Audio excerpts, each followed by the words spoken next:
ओम श्री लक्ष्मी नारायण जी नमः। सुख सागर 10वां स्कंद 72वां अध्याय। श्री कृष्ण जी का जरासंध को मारने के लिए जाना। शुकदेव जी बोले, परीक्षित, जब इसी तरह कई महीने श्याम सुंदर को आनंद पूर्वक वहाँ बीत गए और यज्ञ की कुछ चर्चा नहीं आई, तब एक दिन राजा युधिष्ठिर अपनी सभा में, जहाँ पर बहुत से क्षत्रिय ऋषिवर व ब्राह्मण बैठे थे, उठकर श्याम सुंदर के सम्मुख खड़े हो गए और विनयपूर्वक हाथ जोड़कर उनसे कहा, हे त्रिभुवनपति, ब्रह्मा व महादेव आदि सब देवताओं के मालिक, तुम्हारे चरणों का दर्शन बड़े बड़े योगियों में ऋषिवरों को जल्दी ध्यान में नहीं मिलता, सो आपने मुझे अपना दास जानकर घर बैठे दर्शन दिया। तुम ऐसी प्रभु लीला करो, काहू से नहीं जाने परो, माया में भूला संसार, तुमसे करत लोक व्यवहार, जो तुमको सुमिरत जगदीश, उसको जानो अपना ईश।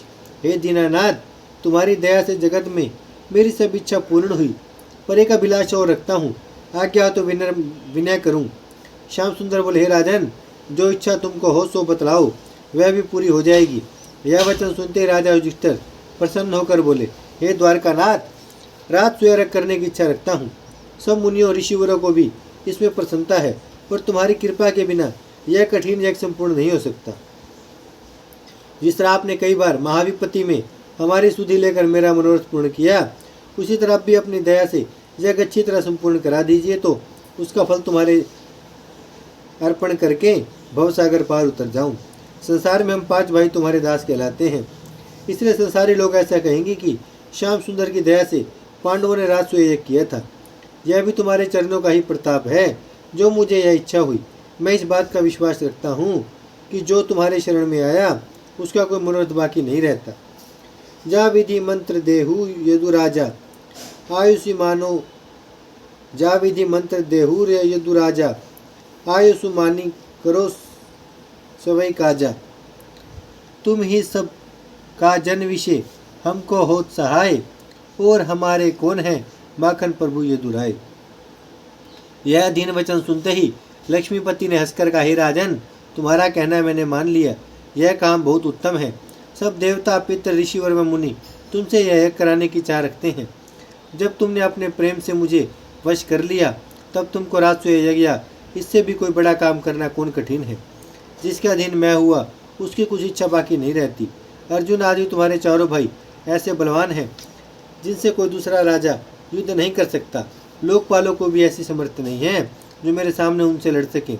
इसलिए तुम अपने भाइयों को आज्ञा दो कि चारों दिशाओं में जाकर सब राजाओं को जीतने के उपरांत बहुत से द्रव्य ले आवें, तब तुम अनंत से यज्ञ करो। यह वचन सुनते राजा युधिष्ठिर ने बहुत सी सेना साथ लेकर अर्जुन को उत्तर, भीमसेन को पूर्व, सहदेव को दक्षिण, नकुल को पश्चिम दिशा में जाने की आज्ञा दी। वे लोग उनकी आज्ञा अनुसार चारों दिशा में गए। जब चारों भाई कुछ दिन में बैकुंठनाथ के प्रताप से 7 द्वीप, नवखंड व 10 दिशाओं के राजाओं को जीतकर बहुत सा द्रव्य ले आए, तब राजा युधिष्ठिर ने हाथ जोड़कर वसुदेव नंदन से विनय किया, हे महाप्रभु, यह कार्य तो तुम्हारी कृपा से पूर्ण हुआ, अब क्या आज्ञा होती है। यह वचन सुनकर उद्धव भगत ने राजा युधिष्ठिर से कहा, महाराज, सब देश के राजाओं को तुम्हारे भाई जीता है, पर जब तक मगधपति राजा जरासंध आपके अधीन न होगा, तब तक तुम्हारा यज्ञ संपूर्ण नहीं हो सकता। और वह ऐसा बलवान व धर्मात्मा है जिसे कोई संसार में जीत नहीं सकता। जो तुम युद्ध करो रण माही, वह सो जीती सकोगे नाही। एक बात अपने मन ल्याऊं, सो अब तुमसे कही समझाऊं। विप्रेश धरी के हरिक जाही, अर्जुन भीम संग तिहि पाही। जरासंध दाता अति भारी, जाको यश तिहु लोक मझारी। वासे जो मांगे कछु भिक्षा, देत वही जो मन की इच्छा। यद्यपि शिशु मांगे कोई, देत बार लायक नहीं सोई।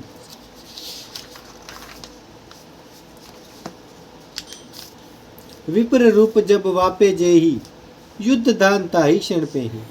राजा ने संसार में सुस्थिर है कछु नाही, तदपि दाता पुरुष को नाम रहे जगमाही।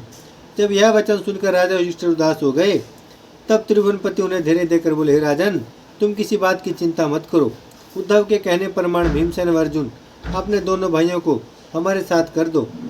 किसी तरह बल व छल से हम लोग राजा जरासंध को मार आवेंगे।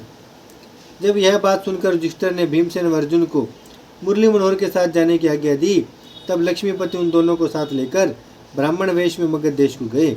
वे तीनों ब्राह्मण रूप अति सुंदर, ऐसे तेजवान मालूम देते थे जैसे सतोगुण, रजोगुण व तमोगुण अपना तन धारण किए थे। जब कई दिन में वे लोग मध्याह्न समय ब्राह्मण रूप से, जो अतिथि के भोजन कराने का समय है, राजा जरासंध के द्वार पर जाकर खड़े हुए, तब एक द्वारपालक ने उनको देखते ही राजा के पास जाकर कहा, महाराज, 3 ब्राह्मण अति तेजवान आपसे भेंट करने के लिए आकर द्वार पर खड़े हैं, आज्ञा हो तो भीतर आवें। यह वचन सुनते ही जरासंध बहुत प्रसन्न होकर आप द्वार पर चला आया और श्याम सुंदर आदि ब्राह्मण रूप को दंडवत करके भीतर ले गया। सम्मान पूर्वक अपने सिंहासन पर बैठाकर उनसे कहा, महाराज, जिस तरह आप लोगों ने दया करके यहाँ आकर मुझे कृतार्थ किया, उसी तरह चलकर भोजन कीजिए तो तुम्हारा चरण धोकर अपना परलोक बनाओ। विप्रन की सेवा जो करे, भवसागर से जल्दी तरे। जरासंध की यह बात सुनकर श्याम सुंदर बोले, हे राजन, हम लोग बहुत दूर से आपका यश सुनकर यहाँ आए हैं, जो हमको इच्छा है सो दीजिए। शूरवीर को अपना शिर और दानियों को अपना प्राण तक दे डालने में कुछ लोभ नहीं रहता। देखो, एक कबूतर व्याधा के लिए इस तरह अपना प्राण देकर तर गया था। एक व्याधा माघ के महीने में पक्षी बजाने वन में गया। पानी बरसने व आंधी चलने से कोई पक्षी उसको नहीं मिला। तब सर्दी व भूख से अति व्याकुल होकर अपने घर आने लगा। तब उसने एक कबूतरी को, जो सर्दी से अचेत होकर पृथ्वी पर पड़ी थी, उठा ली और रात हो जाने से अपने घर ना पहुंचकर एक बरगद के नीचे बैठ रहा। जब आधी रात को उस कबूतरी का पति, जो उसी वृक्ष पर रहता था, अपनी स्त्री को याद करके पुकारने लगा, तब उस कबूतरी ने चैतन्य होकर कहा, हे स्वामी, अब तुमको मेरे लिए सोच करना उचित नहीं है। अतिथि का दुख जो सर्दी व भूख से व्याकुल है, धर्म की राह छोड़ना चाहिए। अतिथि का दुख जो सर्दी व भूख से व्याकुल है, धर्म की राह छोड़ाना चाहिए। जब यह सुनकर कबूतर को ज्ञान उत्पन्न हुआ, तब वह कहीं से अग्नि अपनी चोंच में ले आया और लकड़ी खोते में गिराकर वहां आग लगा दी, तो उस व्याधा की सर्दी छूट गई। फिर वह कबूतर अपनी इच्छा से आग में गिर पड़ा और भेलिए ने उसको खा लिया। तब वह कबूतरी भेलिए से बोले कि अब मुझे भी भूंज कर खा ले, बिना पुरुष की स्त्री का जीना अच्छा नहीं होता। जब भेलिए ने कबूतरी को भी खाकर अपनी भूख मिटाई, तब परमेश्वर ने उन दोनों पक्षियों का ऐसा धर्म देखकर उनको बैकुंठ में बुलाने के लिए विमान भेज दिया। वे दोनों पक्षी पार्षदों से विनय करके उस भेलिए को भी अपने विमान पर बैठाकर परम पद को ले गए। इसके सिवा तुमने कुछ सुना होगा कि राजा हरिश्चंद्र ऐसा धर्मात्मा हुआ जिसने सब राज्य व धन अपना नारायण जी के नाम पर ब्राह्मणों को दे डाला था। सो आज तक उसकी कीर्ति संसार में छा रही है। विस्तार पूर्वक उसकी कथा कहते हैं, सुनो। एक समय राजा हरिश्चंद्र के नगर में अकाल पड़ने से प्रजा लोग भूखों मरने लगे। तब उसने भूषण व वस्त्र आदि की अपनी वस्तु बेचकर प्रजा का पालन किया। उन्हीं दिनों राजा हरिश्चंद्र संध्या समय अपनी स्त्री समेत भूखे बैठे थे। उसी समय विश्वामित्र ऋषिवर ने राजा के धर्म की परीक्षा लेने के लिए वहां कर कहा कि हे राजन, मुझे इच्छापूर्वक द्रव्य देकर कन्यादान का फल लो। यह बात सुनते हरिश्चंद्र ने घर में ढूंढा तो कुछ भूषण व वस्त्राधिक उनकी स्त्री व पुत्र का बचा था, वह लाकर ऋषिवर को दे दिया। उसे देखकर विश्वामित्र बोले, महाराज, इतने से मेरा काम नहीं होगा। यह सुनते ही राजा ने अपने दासी व दास जो कुछ बचे थे उन्हें भी बेचकर ऋषिवर के पास ले आए। केवल एक एक धोती अपने स्त्री व पुत्र के पास रख लिया। तब फिर विश्वामित्र बोले कि इतने द्रव्य से मेरा अर्थ नहीं होगा। मुझे कोई दूसरा तेरे समान धर्मात्मा संसार में दिखलाई नहीं देता, जिसके पास जाकर मांगू। एक डोम धर्म पात्र है, आज्ञा हो तो उससे जाकर मांगू, पर वहां जाते मुझे लज्जा मालूम होती है कि तुम समान दानी राजा को छोड़कर उससे क्या मांगू। यह बात सुनकर हरिश्चंद्र ने ऋषिवर को अपने साथ लिवा लिया और उस डोम चंडाल के घर जाकर कहा कि हे भाई, तुम हमको अपने यहाँ गिरवी रख लो और इन ऋषिवर को इच्छापूर्वक द्रव्य दो। यह बात सुनकर वह डोम बोला, कैसे टहल हमारी करी हो, राजस तामस मन में हरी हो, तुम ही नृपति तेज बलधारी, महा नीच है टहल हमारी। हे राजन, तुमको शमशान पर रहकर मुर्दा जलाने वालों से पैसा लेकर हमारे घर पहुंचाना होगा और हमारे मकान की चौकीदारी करनी पड़ेगी। तुमसे दोनों काम हो सके तो हम इस ब्राह्मण को मुँह मांगा द्रव्य देकर तुम्हें गिरवी रखें। यह वचन सुनकर राजा हरिश्चंद्र ने कहा, बहुत अच्छा, हम वर्ष दिन तक ये दोनों काम तुम्हारे कर देंगे। यह वचन सुनते उस डोम ने इच्छापूर्वक विश्वामित्र को द्रव्य देकर विदा किया। तब राजा हरिश्चंद्र वहां रहकर उनके दोनों काम करने लगे और उनकी रानी पुत्र समेत उसी नगर में किसी गृहस्थ के यहाँ रहकर सेवकाई से अपना दिन बिताने लगी। परमेश्वर की इच्छा से कुछ दिन बीते। राजा हरिश्चंद्र का बेटा मर गया और रानी ने उसकी लोथ गंगा के किनारे ले जाकर जलाने की इच्छा की। तब हरिश्चंद्र ने आकर अपनी स्त्री से कहा कि तुम इस मुर्दे का पैसा दे दो तो लोथ जलाओ। यह वचन सुनते रानी रोकर बोली, महाराज, यह तुम्हारे पुत्र की लोथ जलाने आई हूँ। मेरे पास सिवाय एक धोती के और कुछ नहीं है। यह बात सुनकर राजा हरिश्चंद्र बोले, हे प्रिय, मैं पैसा ना लूँ तो मेरा धर्म जाता रहे, इसलिए अपने पुत्र को भी बिना पैसे लिए नहीं जलाने दूंगा। यह धर्म रूपी बात सुनते ही जैसे रानी ने अपना आंचल फाड़कर पैसे के बदले देना चाहा, वैसे ही नारायण जी करुणा निधान ने ऐसा धर्म व सत्य राजा हरिश्चंद्र का देखकर एक जड़ाऊ विमान उसके लिए शमशान पर भेज दिया और पीछे से आप भी वहां गए। राजा को दर्शन देकर उसके बेटे रोहिताश्व को अपने महिमा से जिला दिया। राजा हरिश्चंद्र को उसकी रानी समेत विमान पर बैठाकर कहा कि बैकुंठ में चलो। तब हरिश्चंद्र ने त्रिभुवनपति से हाथ जोड़कर कहा, हे महाप्रभु, पतित पावन, जिस तरह आपने मुझे अपना दास जानकर दर्शन दिया, उसी तरह मेरे स्वामी डोम को भी बैकुंठ में ले चलिए तो मेरा मनोरथ पूर्ण हो। यह वचन अपने भक्त का सुनते ही लक्ष्मीपति उस चांडाल डोम को भी परिवार समेत उसी विमान पर बैठाकर बैकुंठ में ले चले। राजा हरिश्चंद्र को अमर पदवी दी। राजा अरंती देव ऐसा धर्मात्मा हुआ जिसने 48वें दिन कुछ भोजन अनाज करने के लिए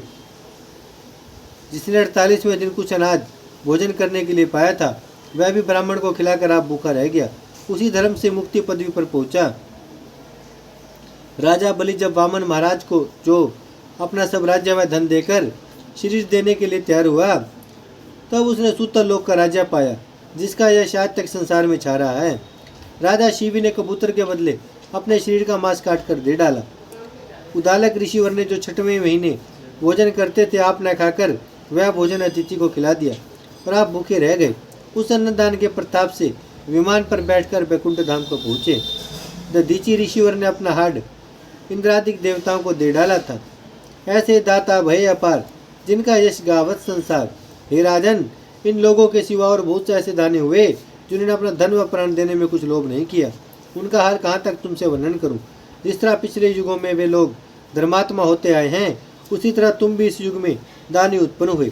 हमारी इच्छा पूर्ण करोगे तो तुम्हारा यश भी संसार में स्थिर रहेगा। ओम श्री लक्ष्मी नारायण जी नमः। अध्याय बड़ा है, बाकी का कल पढ़ेंगे।